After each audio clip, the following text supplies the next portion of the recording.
actually, yeah, month 11, but reflection 10. Let me just Yeah, double I think check. you're right. One thing in particular that we obviously discussed prior to this call was the impact of, or like being more considerate of the impact of technology and the evolution of technology on our business. Obviously, like you don't really have to look far, particularly on LinkedIn, to,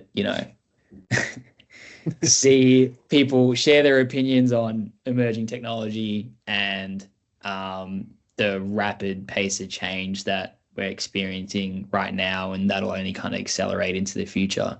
Yeah, It's all kind of crazy to think, but I guess when you're growing something from the ground up, your priorities are really to, you know, um, to win business and to build a reputation, and you almost forego thinking too much about, anything outside of the business of developing your business. So facts. now that we've actually built a book and we are growing that, which is a really good feeling. I think, are transitioning into thinking now about, okay, like, how can we navigate this ever-changing landscape of technology and, use it in our favor, but also stay true um, to our principles as a business as well, which are, centered around quality and, you know, doing things the right way and, having a personal touch on things, um, which, we've even kind of, taken quite seriously when doing outreach work, right? Like, making it a point to, yes, we've used tools to help us kind of, find the right contacts and,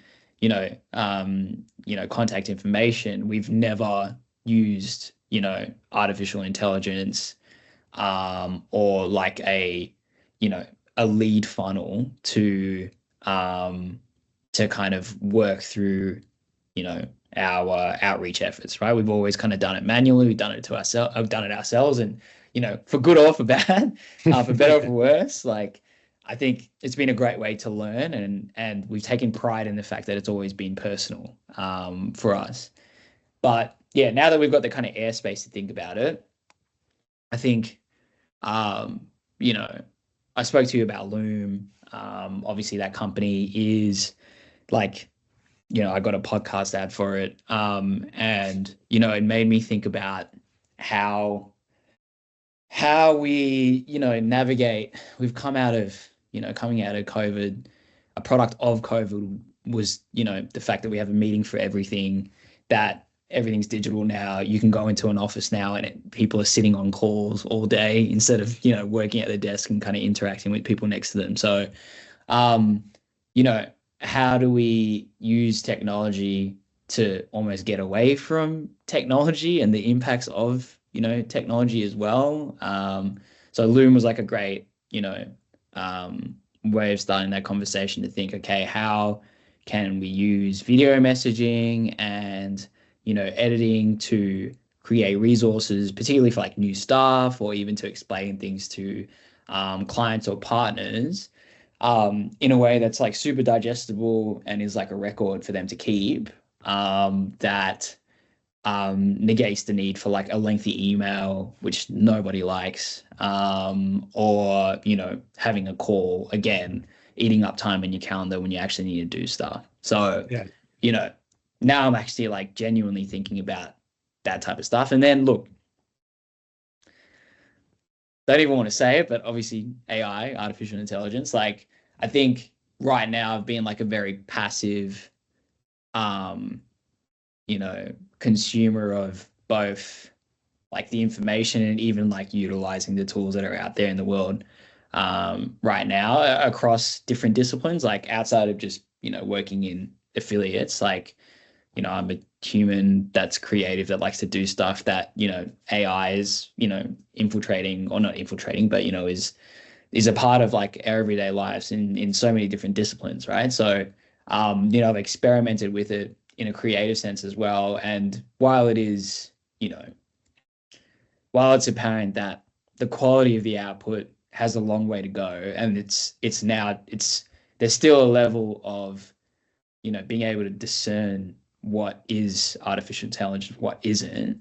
We're obviously progressing to a place where that's not going to be the case very soon. But I would like to think that, you know, I think a few people kind of probably have said this, and recently I saw like Rick Rubin kind of speak to the fact that, you know, we, particularly in like a creative sense, like we lean on the, we're not looking so much at the result or the output that comes from someone, but we're really looking for the opinion of that particular person, or the expertise or the mind of that person.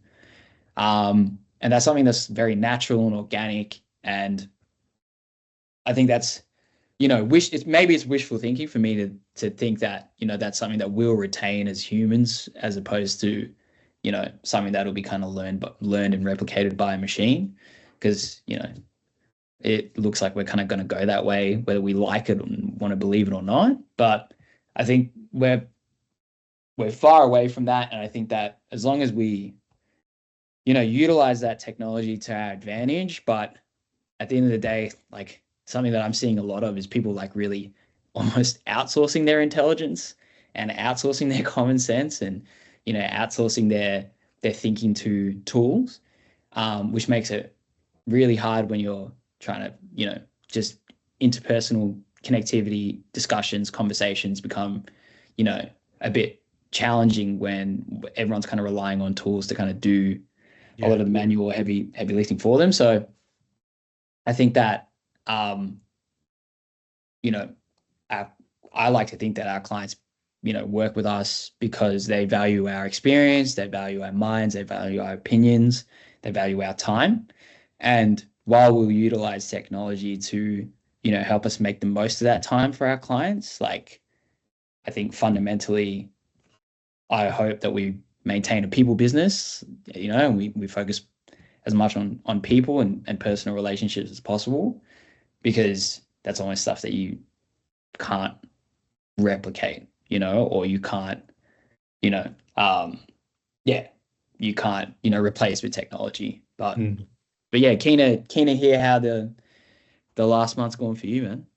Yeah, I mean, just before I guess I answer that, to double down on your thoughts, I agree. It feels like any service-based business now is in a position of future-proofing as opposed to rapid adoption. So you've got to lean in enough to know where you can improve the areas of your business and prevent things overtaking it. So I do think a lot of the autonomous operational work within the affiliate space probably will be overtaken by AI eventually, because the algorithms will just be able to report on performance better than you can, and it will be able to do predictive analysis of where, based on historical performance, where publishers have performed better than, and all of that. But I don't think it's going to replace the human intellect. And we're lucky that we work in an industry and a channel where it's not platform based, it's human based. And so yes, there may be some publisher types that move to a more platform based solution, but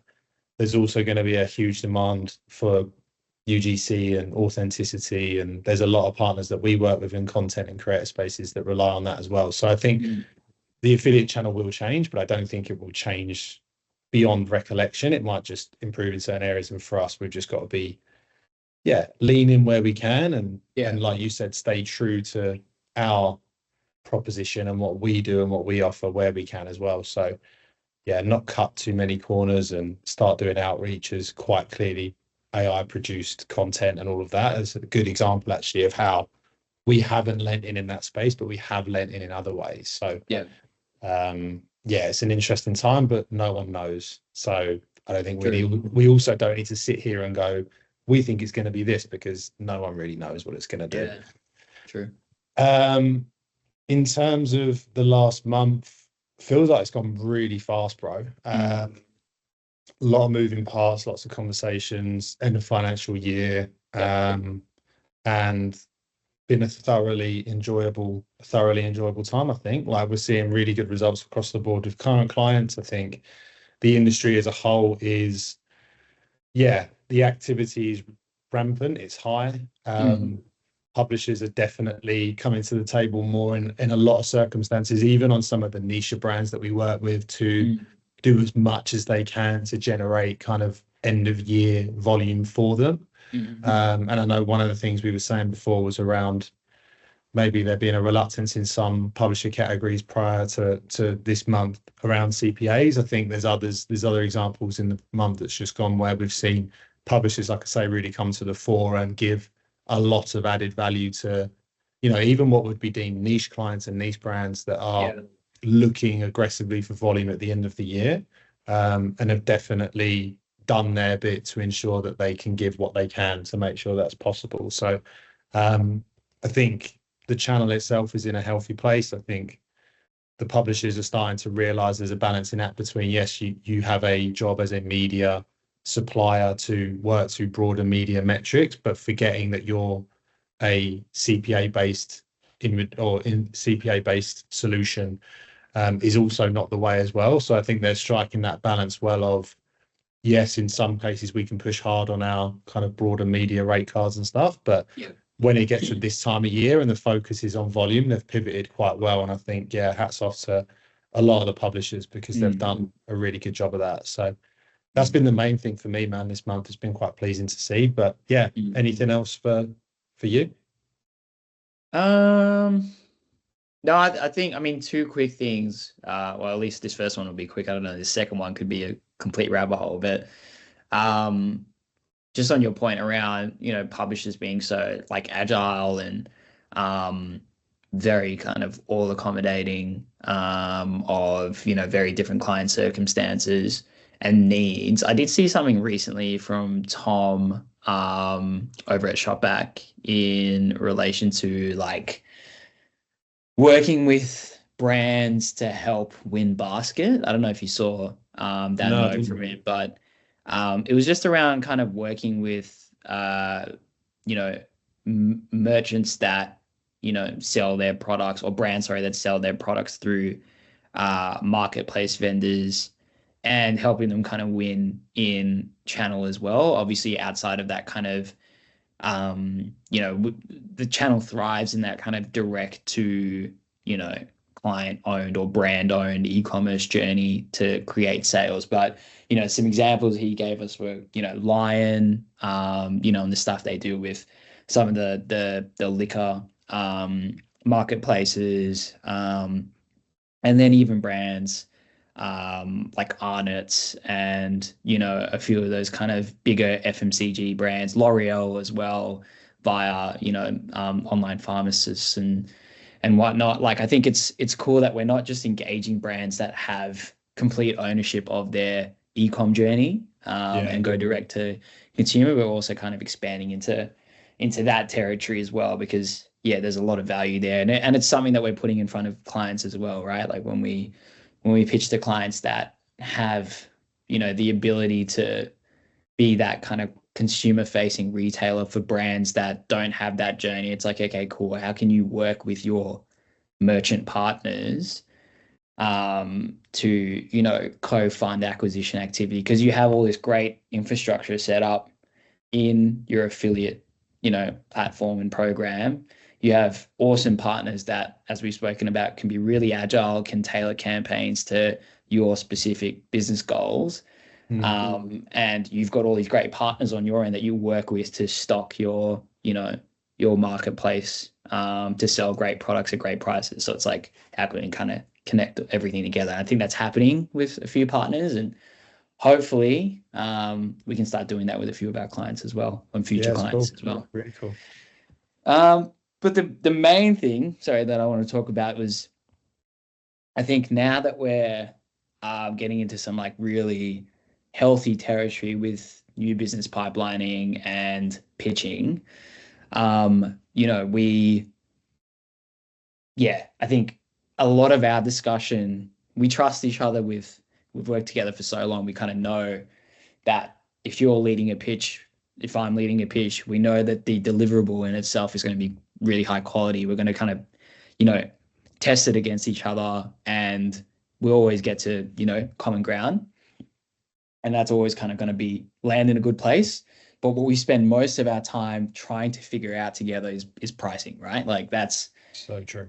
that's something that'll always be the thing that I'll message you on and go, hey, the deck's great. Like, a few things I want you to look at, but we need to do pricing together. Like, and vice versa, right? It's always going to be like the thing that we need to chat through in a lot of detail and spend a lot of time on. And I think it's the balancing everyone's needs as businesses, because we don't operate as charities. We're not kind of doing this to not make money. Like, everyone's got a bottom line to adhere to. But you have to obviously be mindful of the fact that there has to be some type of like equitable Yeah. arrangement for everyone involved. But that also shouldn't mean that as an agency partner, which is a very, and even for technology as well, to be fair, it's very easy to get into a race to the bottom, and it becomes more difficult to draw a line in the sand as to where you stand when Hmm. you've got, commercial pressures as a business owner, you've got, your reputation in market, you've got a lot of things to kind of weigh up, and that'll impact your decision as to how low you go. Hmm. So yeah, that I think something that I don't know, it's very early to call, but I think something that works for me just to justify our position on pricing is that we are now getting to a place where we're proactively weighing up what a tech partner needs, what a client needs, Yeah. and saying, we're going to try to get as close to where you need us to be. You know what I mean? But we're not going to do that by promising you the world. We'll get to the price that you need us to be, but we'll tell you what that's actually going to get from us. Yeah. And not budging on that, because the bottom line is we need to make money, but also we're not in the business of over promising, right? Like, Yep. we're going to genuinely tell you what we can do for the price point that you put in front of us. And we're also going to tell you when, and this has been the case as well, when we're working with a client and we feel like we're not delivering to the standard that we'd like, we're not delivering, their goals might have shifted or changed. And, we'll comfortably, have an honest conversation with the client and say, hey, like, maybe it's a case of us kind of going our separate ways or Yep. adjusting our agreement, or, you know what I mean? So I think what we're trying to do is, and I guess where pricing becomes difficult is because of all the ambiguity, right? Like, it's just a no one knows what the next person's doing, and they're always trying to undercut each other because of So that. true. So I think we try to come at it both with technology vendors and clients alike with a level of like transparency, and also the hopefully the feeling that partners are getting from us is that these guys are really trying to Yeah. meet us where we need them to be, and they're doing it in a way that isn't disingenuous, and that shows that they have one, like, a real care for our business's needs and success, but they're also not willing to compromise their own business's needs and success as well. So yeah, that's kind of where like the pricing conundrum is for me. Hopefully I don't know, I feel like there's going to be a never ending journey for us on pricing, but yeah, keen It's to hear what hard, you isn't think. it? Because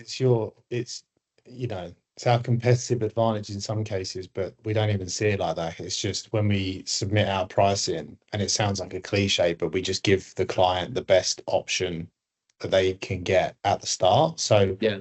if we get pushback, we have no wiggle room, because instead of trying to come in at a silly number and going, we'll come down, it's just we just going at what we think you need and what that's priced up at. So and it's really hard to gauge, because nor should clients give up their commercial position either, right? It's a difficult position for both sides to be in, because Mm.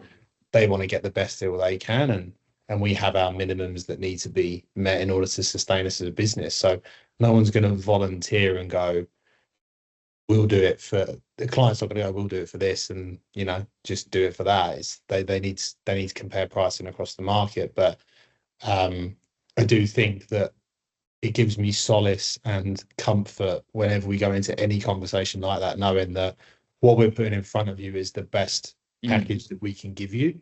If it's not going to work, then it's totally understandable. Like, you Yeah. know, if it doesn't work for you commercially, then it can't work for either of us. So Yeah. Yeah. um although it's a challenge and something that I reckon we do probably stress about more than the content of our pitches and our conversations with clients, because it's something that's so important, Yeah. knowing that we just give them the best that we can based on what we offer. Because, like you said, for a business our size, reputation is everything as well. We Yeah. don't want to go into a partnership with a client where we feel like we can't do our best work because we've undercharged our time Mm. and we have to allocate it to other clients and there's not enough hours in the day and blah blah blah. We don't want to get to that point. So yeah, tough square to circle, I'd say.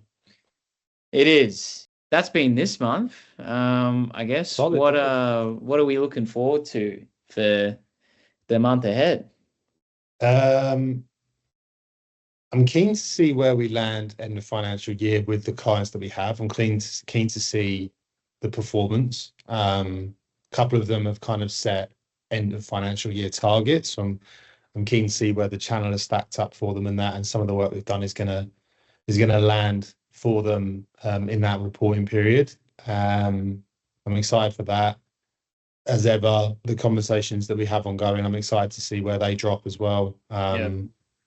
Obviously from promising positions, so we're just waiting to hear on a few of them. But as a business, new business is so important, Yeah. and it's always exciting to know in the next month where you stand from the conversations you've had. Um, but yeah, to be honest, like I'd say they're the two main things for me. I don't know about you, if you've got anything else.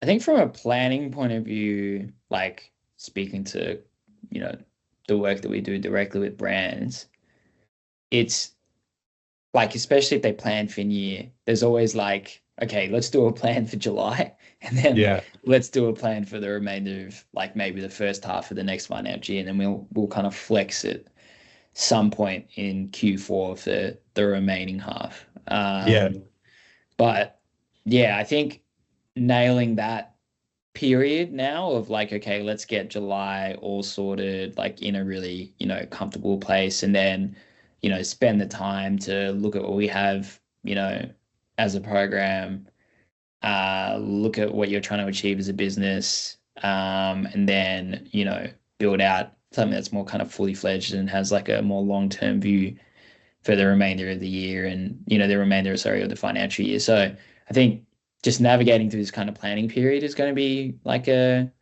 good test for us because we haven't had to do that for quite some time. that's true. Yeah, that's true. So that'll be Been very good. reactive up to now as to proactive. Yeah, yeah. And that's been a kind of that's been a product of picking up business at a time, to the end of Q1, early Q2, where it's like, okay, we know macro demand is high. Let's try and capitalize on it as best as we can. Yeah, And then figure out the rest later, really, which is kind of now we're in the figure out the rest later kind of part. we're in the So later bit. Yeah, it's time to figure it out. Yeah, yeah, for sure. But outside of that, I think I am looking forward to our own planning for the next financial year as well. yeah. True.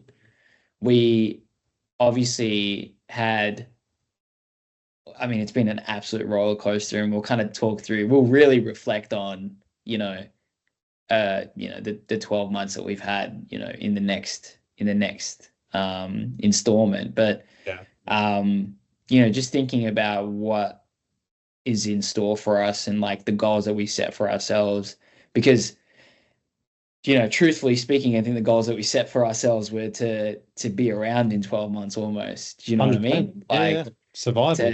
to know that it was going to take a long time to get things going, and that if we did the right things, that on a repeated basis, they'd pay off for us. And that's definitely been the case.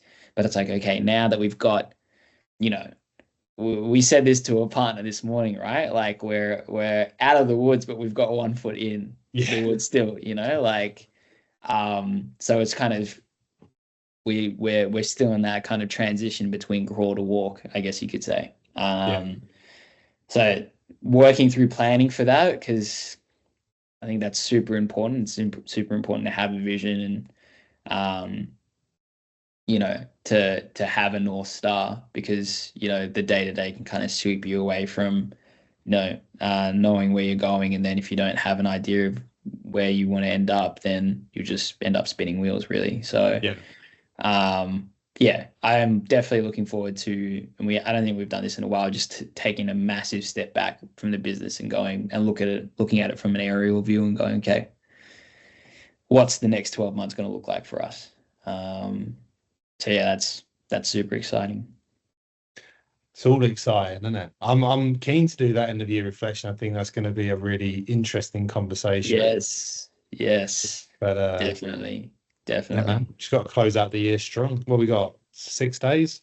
6 days, 6 days, and we've got, 21 days until our, official 1 year True. celebration, which I think will just be maybe some Zoom Pepsi Maxes or something like that on a Friday afternoon. Yeah, But some 0%ers. yeah, yeah, for sure. But no, looking forward to the next one, man. That's gonna be don't know what we're gonna put together for it, but yeah, No, it's gonna be a really good we've one. got 4 weeks to work that out, so we're good. We're good. True.